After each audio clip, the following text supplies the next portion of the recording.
Hello and welcome back to Substream News. Now I'm here at the beautiful site of Wat E Kang to give you this week's news roundup. Now I start with a sorry to our American viewers because I have to bring you the news that the US is officially the worst healthcare nation in the developed world.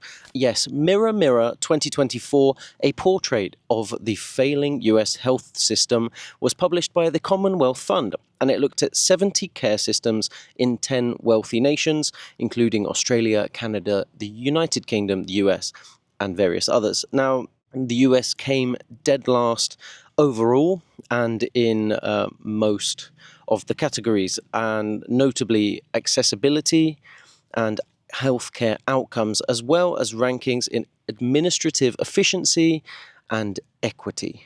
So not good news for the American health system. The thing is, in a lot of wealthy nations, healthcare is free or subsidized, so affordability is a huge issue for Americans.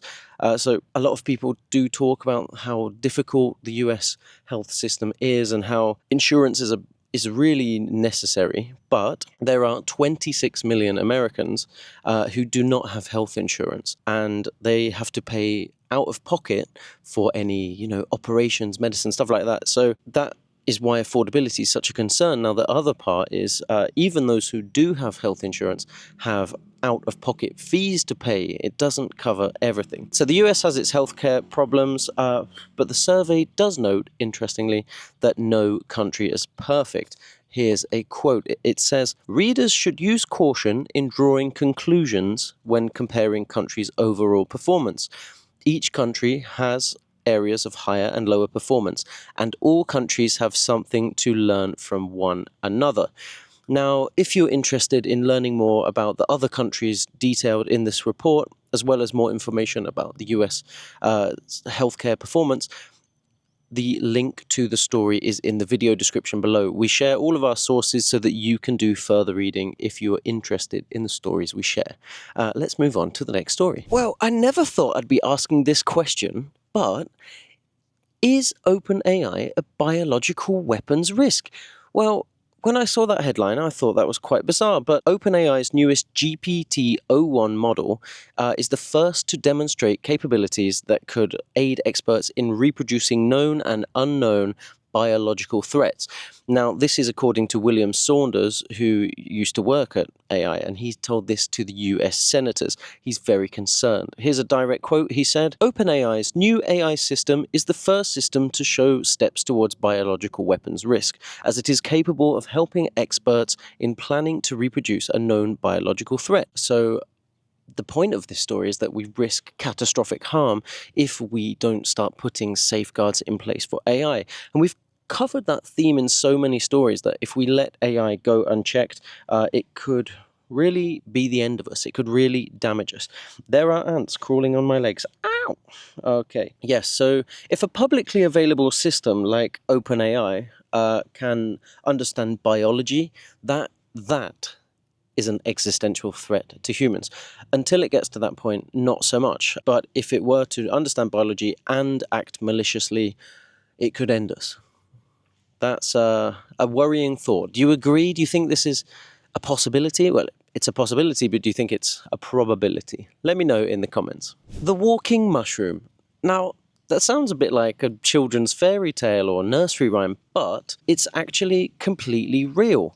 So fans of The Last of Us, the zombie HBO series, might want to look away now because a mushroom has learned to crawl after scientists gave it a robotic body. Yes, this is one of the weirdest stories, but hey, it's 2024. This year's been absolutely full of them.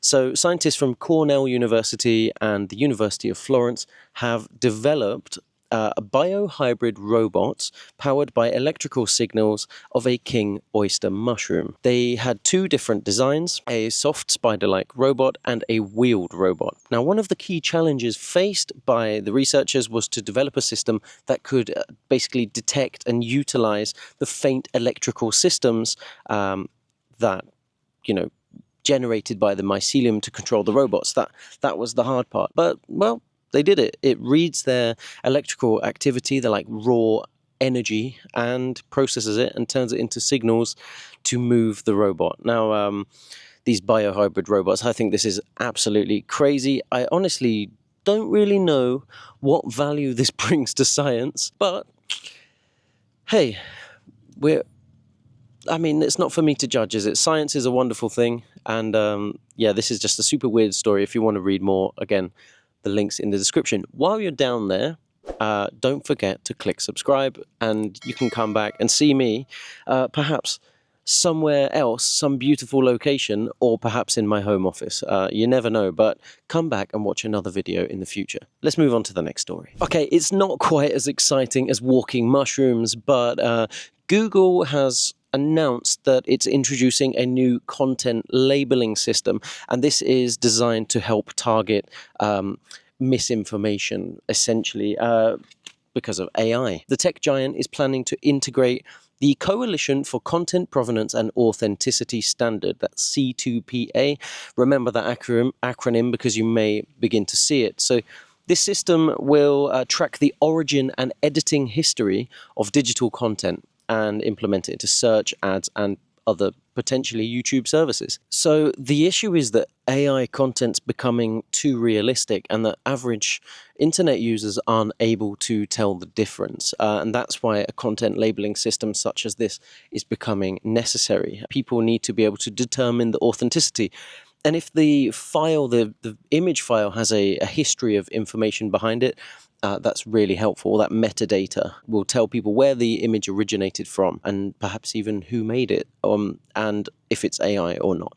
So yeah, if you want to see this feature, it's starting to be rolled out now. You go to Google image search and some images will have the option for about this image, and you can learn about it if available.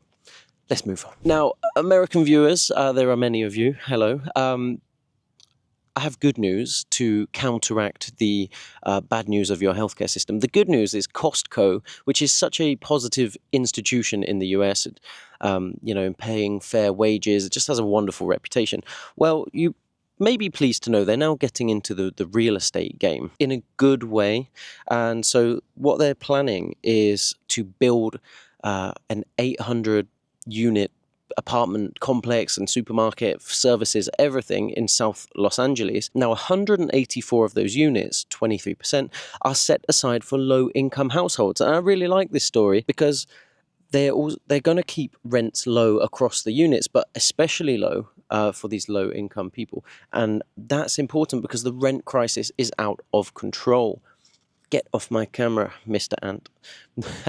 Within this complex, there will be an optician, pharmacy, delivery services, and it will create an additional 400 jobs.